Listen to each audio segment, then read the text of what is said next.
और अर्जुन, यदि तुम्हें अपने ज्येष्ठ भ्राता का तनिक भी मान है तो तुम प्रहार नहीं करोगे। परंतु क्यों भ्राताश्री?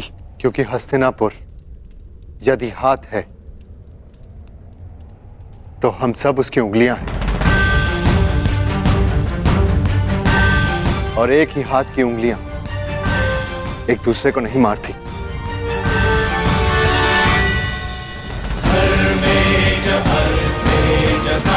क्योंकि एक ही तनुर के बाण एक दूसरे को नहीं काटते।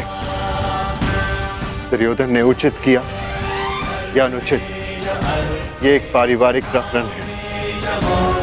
इसका निर्णय हस्तिनापुर में लिया जाएगा, यहां नहीं।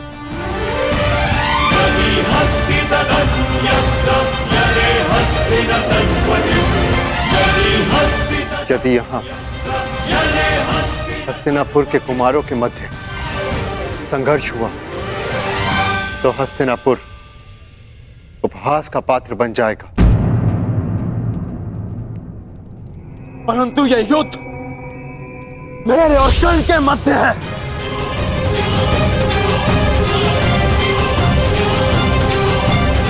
बाण नीचे करो अर्जुन।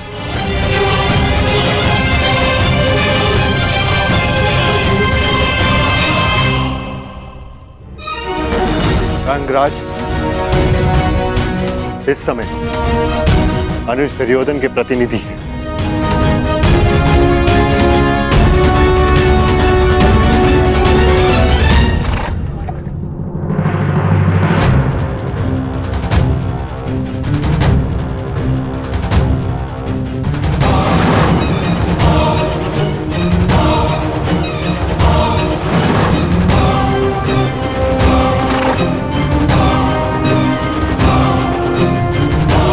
दुर्योधन,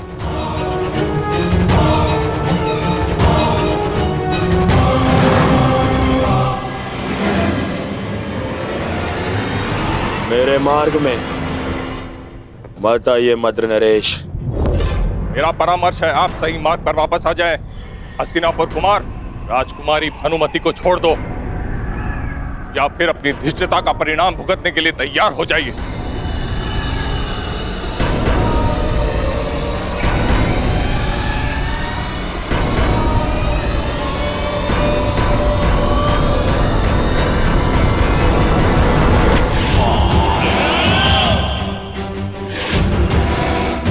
परिणाम की चिंता व्यापारी करते हैं, दुर्योधन केवल युद्ध करता है। तो फिर किससे युद्ध करना चाहते हो? चुन लो।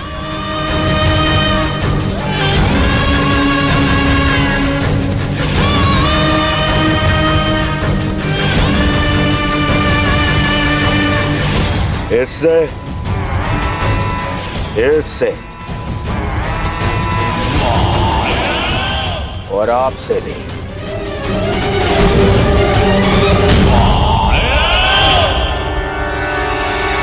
युवराज युधिष्ठिर, यदि कोई और दिन होता तो आपके इस तर्क की काट अवश्य प्रस्तुत करता, परंतु आज मेरे मित्र को मेरी सहायता की आवश्यकता है। अर्जुन, जीवन लंबा है, आज नहीं तो कल एक दिन अवश्य आएगा जब हमारा अधूरा द्वंद अवश्य पूरा होगा।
रायगन, तो मेरी चिंता छोड़ो, भानुमति को रोको।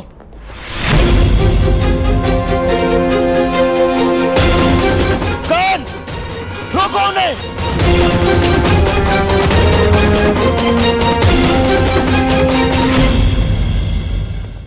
तुम्हारा मान और प्राण सुप्रिया का उत्तरदायित्व है।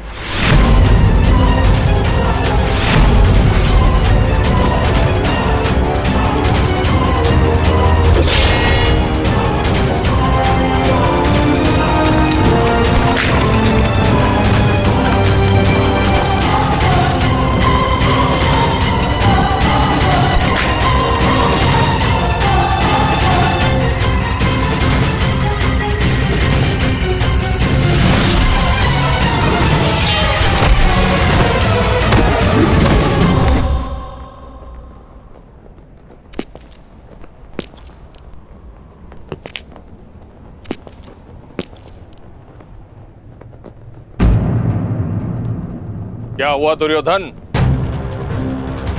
बहुत बड़ी बड़ी बातें कर रहे थे और अपनी सहायता के लिए एक सूत पुत्र को बुला रहे। एक समय वो था जब गंगा पुत्र देवव्रत ने अकेले 3 काशी कन्याओं का हरण किया था,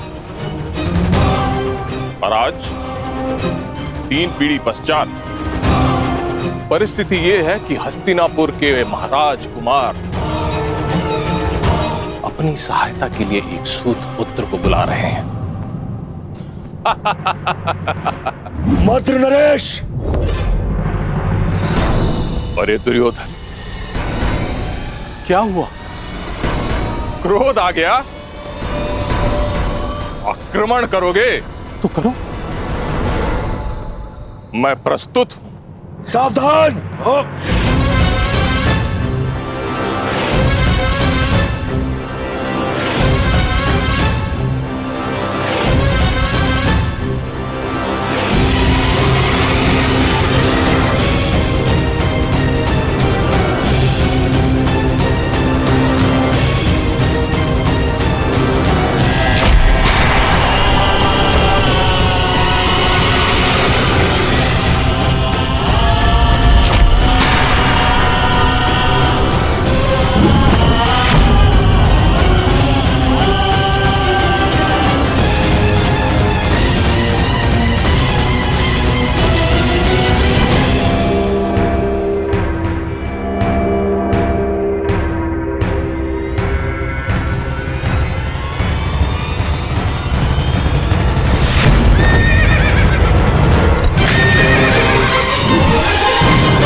ना हिलने का प्रयास करना और ना राजकुमारी भानुमति को स्पर्श करने का, वरना अपने प्राण से जाओगे।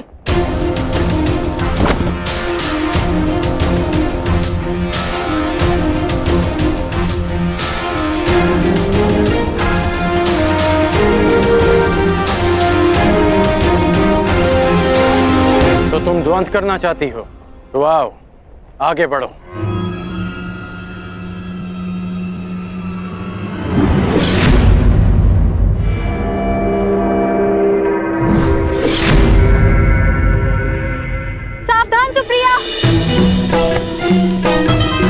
कुमारियों के हाथ में मेहंदी शोभा देती है, खड़क नहीं।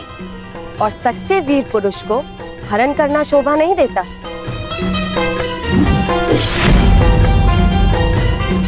जितनी तीव्रता तुम्हारी जीभ में है, उतनी तीव्रता तुम्हारे प्रहार में नहीं कुमारी। रुक जा। जो रुक गया वो विजय कैसे प्राप्त करेगा?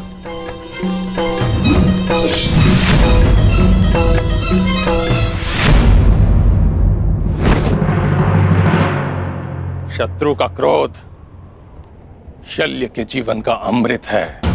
दुर्योधन, अब तुम्हारी सहायता के लिए कौन आएगा?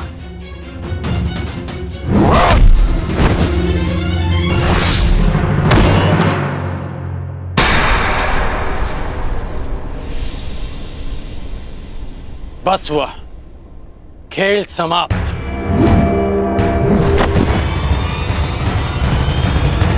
सुप्रिया!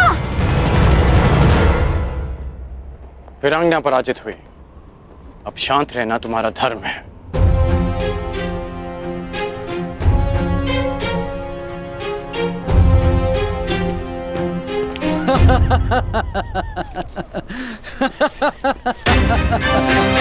बस करो हस्तिनापुर युवराज, क्यों कौरव वंश को लज्जा रहे हो? अपनी गदा उठाने के लायक तो हो नहीं, भानुमति को कैसे ले जाओगे? हम सबका अपमान करने वाले, देखते हैं अपना मान कैसे बचा पाओगे। अपमान का प्रतिकार है शत्रु के प्राण।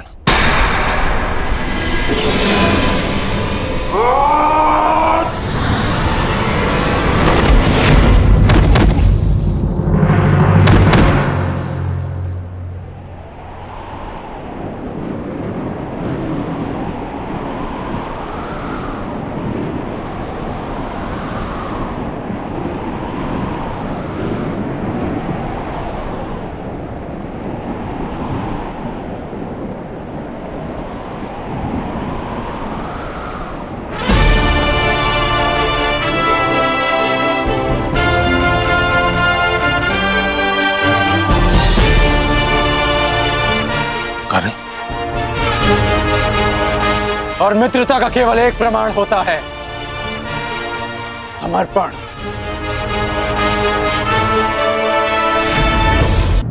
एक मित्र के लिए सबको शत्रु बना लेना मूर्खता है युवराज। जरासंध एक था, इसलिए तुम जीत गए। मगर हम अनेक हैं, हमें कैसे हराओगे?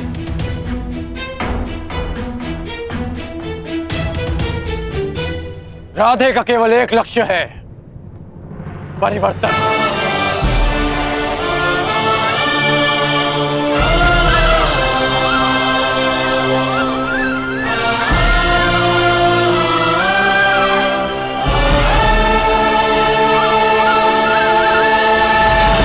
यदि किसी में भी बल है तो आगे बढ़ो।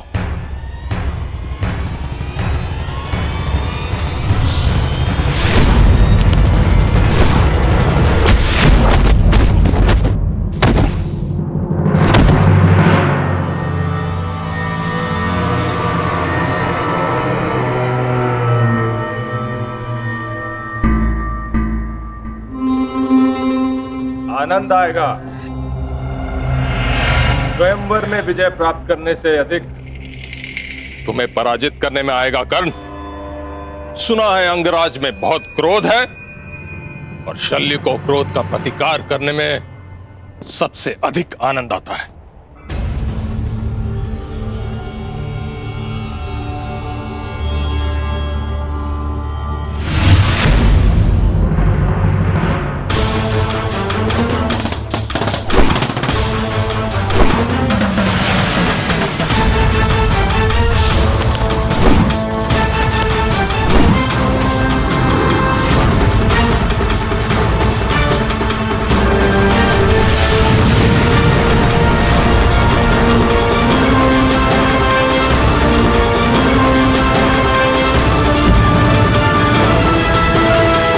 हमारा हट भी है। कहा था अर्जुन ने कि स्वयं को सिद्ध करने की लालसा तुम में बचपन से थी। इस हट की ज्वाला को तुम्हारे भाई शोन की चिता की अग्नि भी शांत नहीं कर पाई।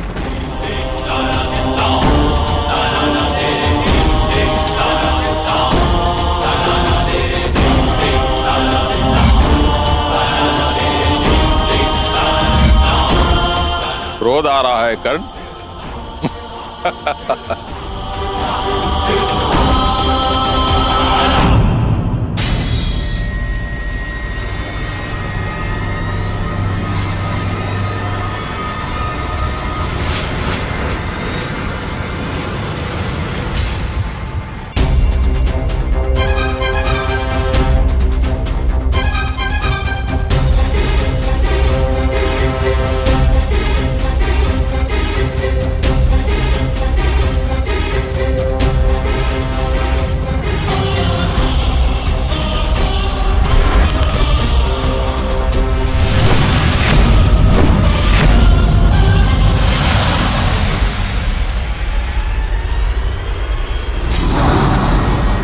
इसके बाण इतने उग्र कैसे हो उठे?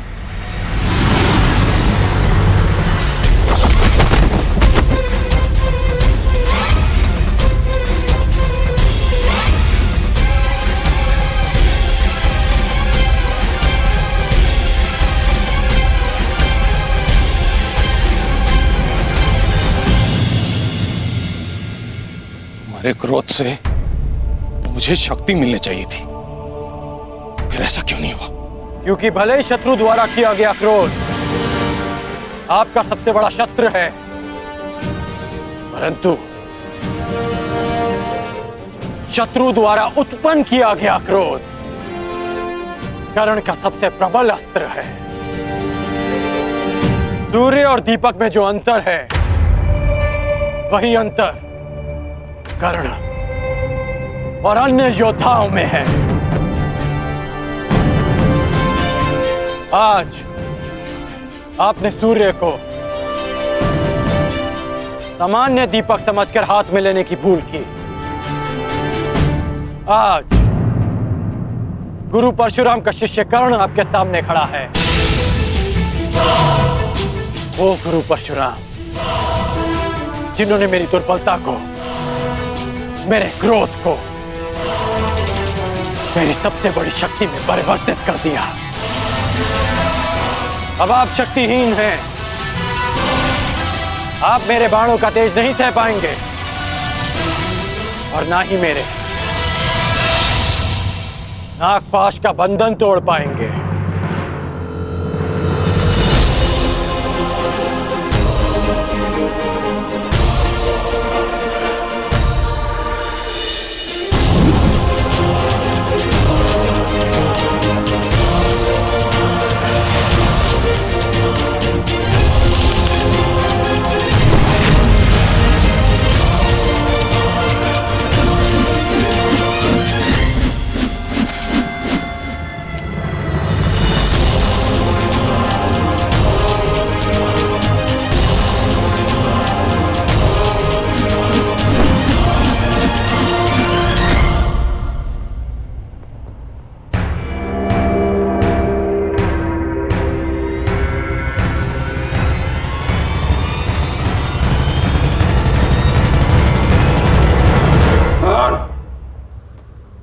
मुझे बंधन में मत बांधो कर्ण, हमारा वध कर दो, नहीं तो शल्य को कभी शांति नहीं मिलेगी। जैसे सूर्य को राहु के ग्रहण से सदा भय रहता है, अगर हम जीवित बच गए हम राहु की तरह तुम्हारी कुंडली पर छा जाएंगे कर्ण, सदा सदा के लिए तुम्हें ग्रास जाएंगे। हमें मुक्त करो कर्ण।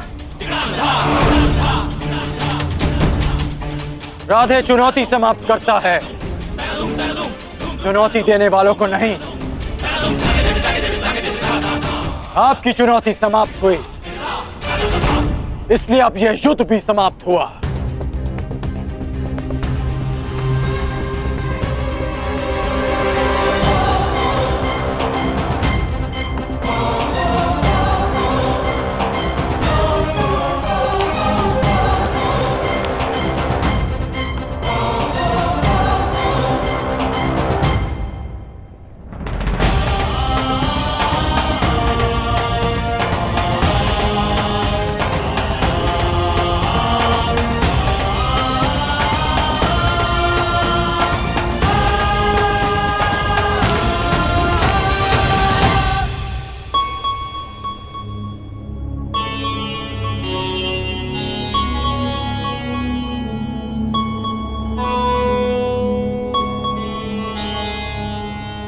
सखी, मैं तुम्हें छोड़कर कहीं नहीं जाऊंगी।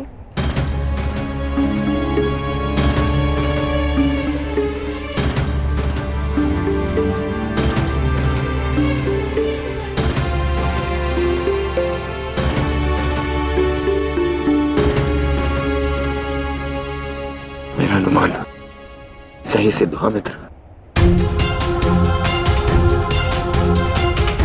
मैंने तुम्हें यहां लाकर कोई भूल नहीं की।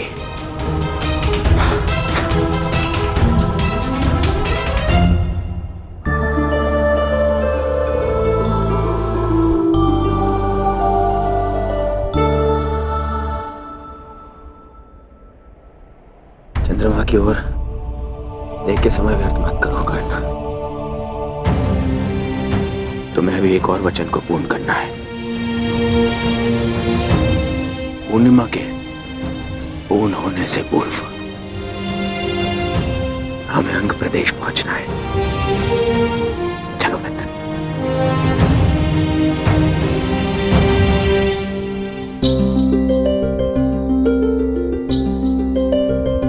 हर दिन कुछ बढ़कर मुझे सताने का प्रयास ना करो चंद्रदेव।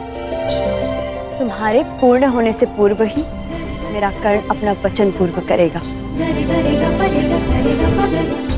मेरे जीवन का सूर्य मेरा कर्ण मेरे समक्ष प्रस्तुत होगा।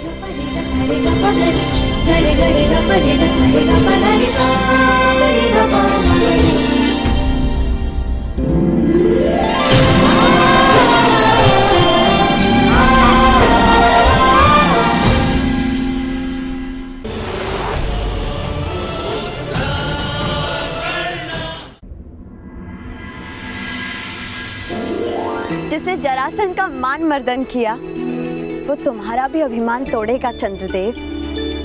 पूर्णिमा से पूर्व ही मेरा कर्ण लौटेगा।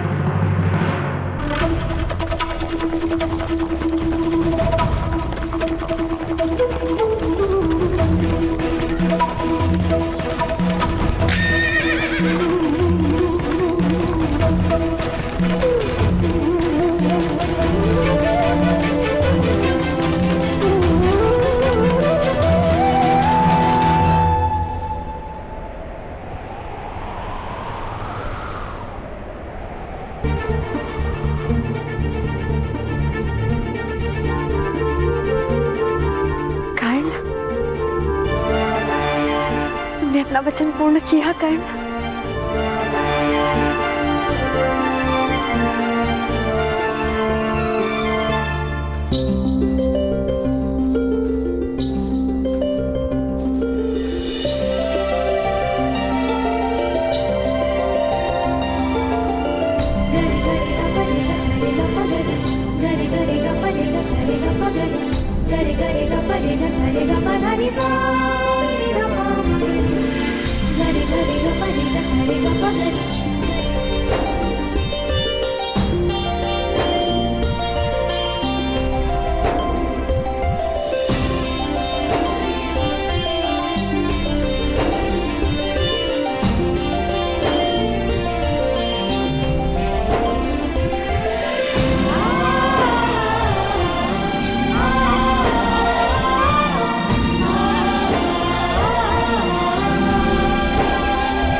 वृषाली के विश्वास की विजय हुई। इस विश्वास ने कर्ण को अपना कर्तव्य पूर्ण करने की शक्ति दी। वृषाली,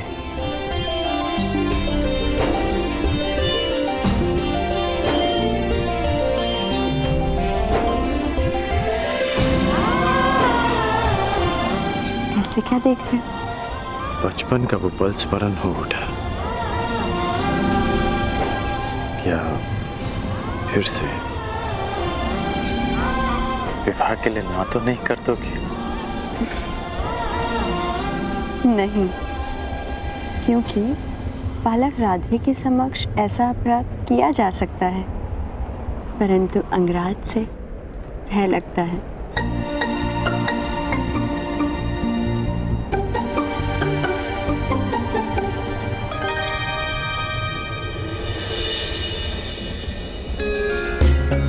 प्रणिपात कुमार।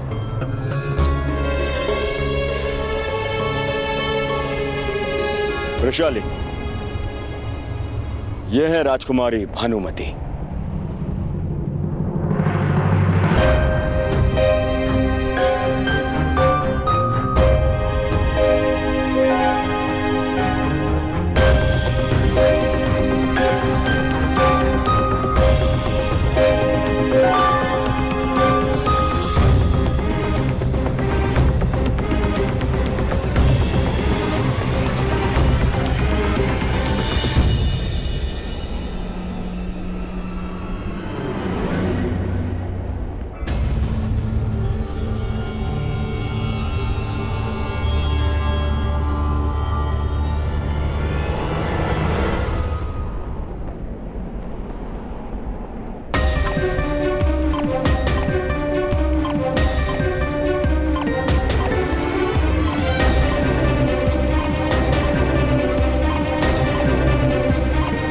क्या हुआ?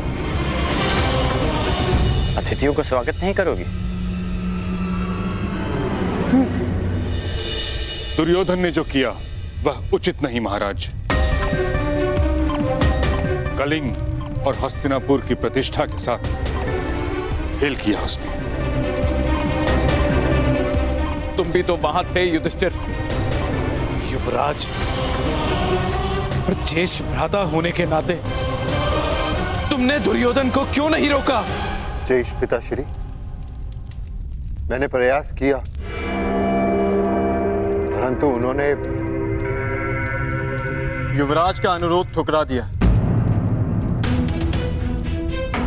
और ज्येष्ठ भ्राता होने के नाते भ्राताश्री का यह मानना था कि हस्तिनापुर के दो कुमारों के बीच का संघर्ष हस्तिनापुर को उपहास का पात्र बना देता।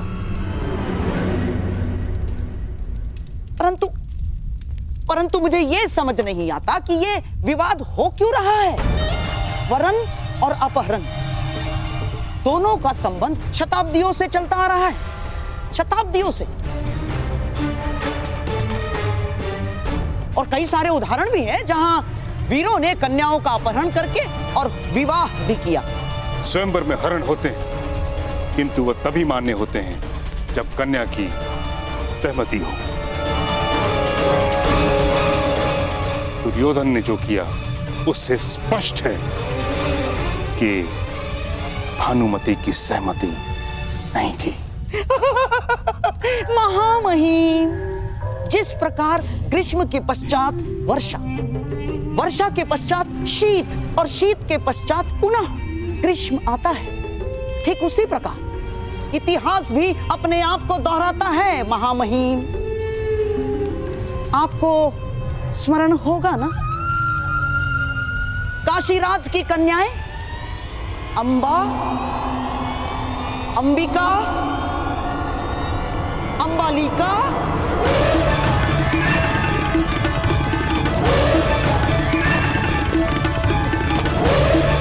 बस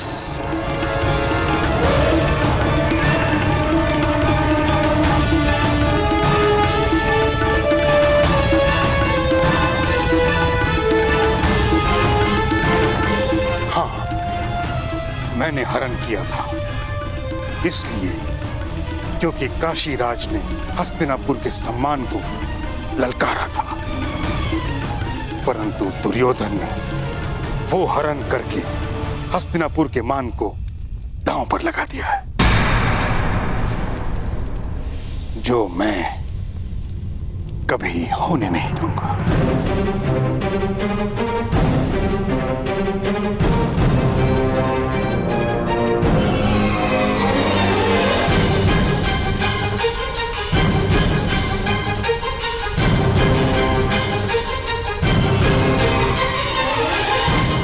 आप ही सुझाव दीजिए ताचरी कि इस विषय में किया क्या जाए। ये समय विचार और सुझाव का नहीं महाराज, प्रतिक्रिया का है। दुर्योधन और कर्ण कलिंग से निकल चुके हैं, अर्थात वो दोनों अंग प्रदेश की ओर जा रहे हैं। मैं शीघ्र ही अंग प्रदेश की ओर प्रस्थान करना चाहता हूं। प्रयास ये है कि कलिंग कुमारी को सकुशल कलिंग लौटा दिया जाए।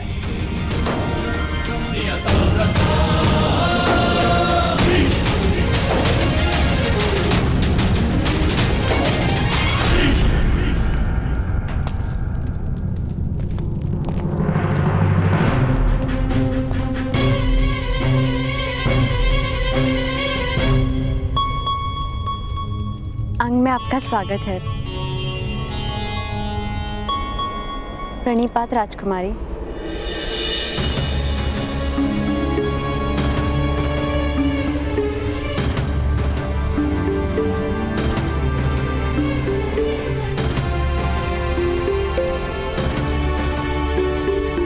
पधारिए। पधारिए पधारिए।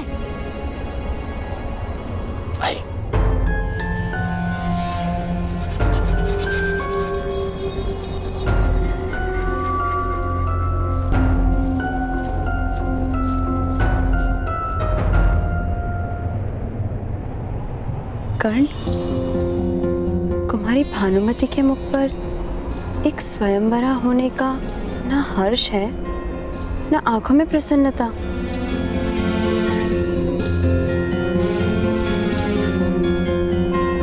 क्योंकि वो स्वयंवरा नहीं है रुशाली। कुमार दुर्योधन उन्हें स्वयंवर से हरण कर लाए हैं। पर तुमने इस कार्य में उनका साथ दिया।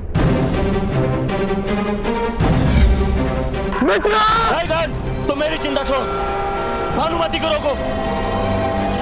कौन? रोको उन्हें।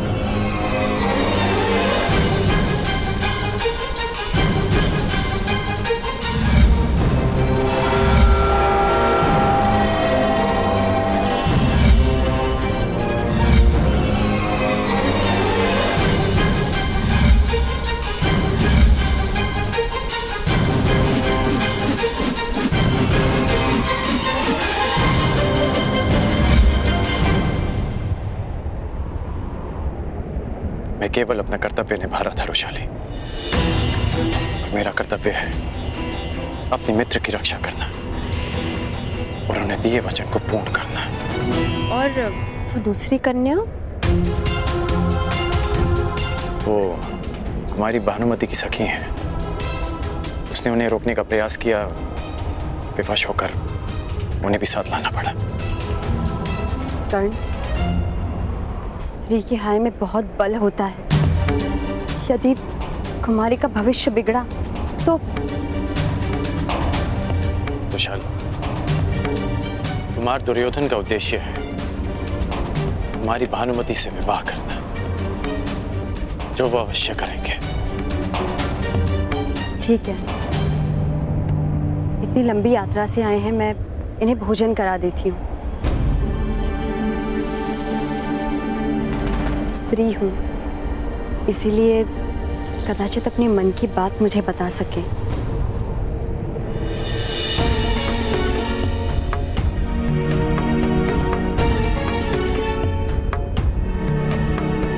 ये ठीक नहीं हुआ है कर्ण, क्योंकि अपहरण केवल कुमारी भानुमति का ही नहीं, सुप्रिया का भी हुआ है।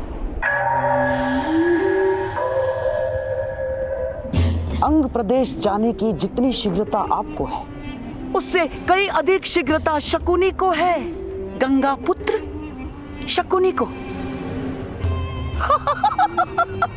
शकुनी समझता है यातायात का सर्वश्रेष्ठ साधन थल मार्ग नहीं, गगन मार्ग है, वायु मार्ग है, वायु मार्ग। जाओ जाओ मेरे प्रिय, अंग देश जाकर मेरे होने वाले सम्राट को संदेश दे दो। जाओ जाओ।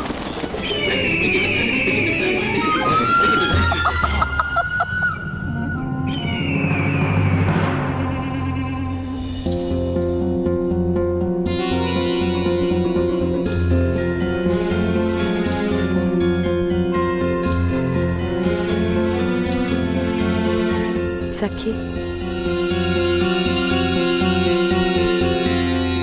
तुम क्या करोगी सुप्रिया? मैं समझी नहीं।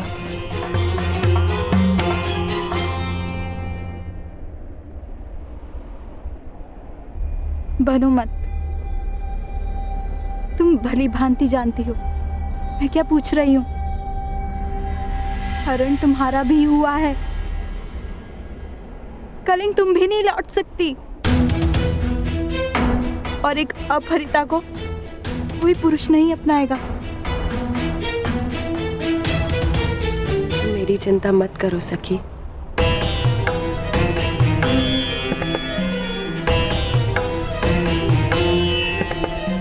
मैं तो कहीं भी चली जाऊंगी। नहीं, तुम मेरी सखी हो, और सखी होने से पूर्व एक स्त्री, और हर स्त्री के मान का मूल्य होता है सुप्रिया। हरण मेरा ही नहीं तुम्हारा भी हुआ है, तो न्याय मुझे ही नहीं तुम्हें भी मिलेगा।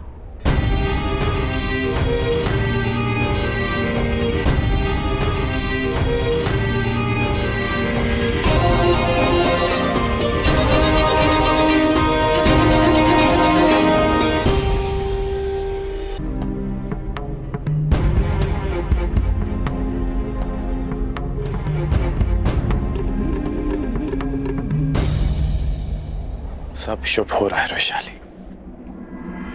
देखो कौन आया है।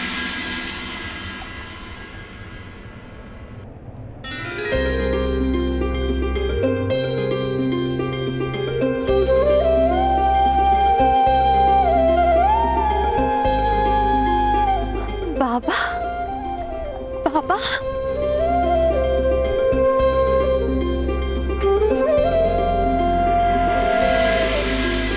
अपनी पुत्री पर विश्वास करके भी उसे नाप ना पाना, ये मेरे आत्मविश्वास का खोट था। इसीलिए मैं लौटकर आया हूं। जब तक मनुष्य निर्धन नहीं होता, उसे मुद्रा का मोल समझ नहीं आता। जब तुमने भुगत ग्राम छोड़ा तो तुम्हारा मोल समझ में आया वैशाली। अपने बूढ़े पिता को क्षमा कर दो। तेरा कन्यादान कर सकने का अधिकार मुझे दान में दे दे पुत्री।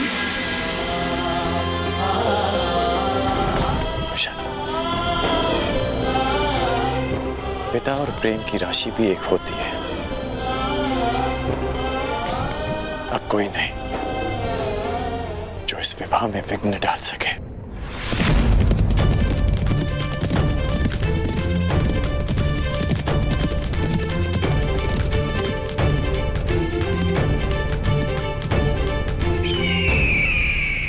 ये तो मामाश्री का पालतू पक्षी है।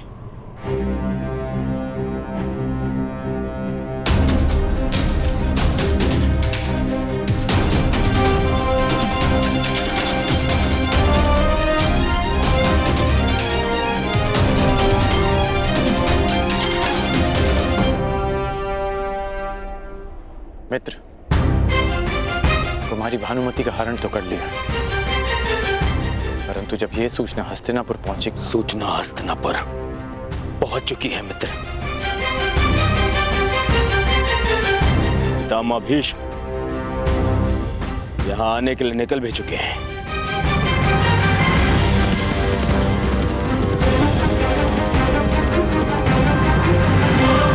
मुझे अभी और इसी क्षण भानुमति से विवाह करना है, और वो भी यहीं अंग में। यदि पितामह के पहुंचने से पहले मैंने भानुमति से विवाह नहीं किया तो मेरा स्वप्न और सम्मान दोनों ही धाराशायी हो जाएंगे।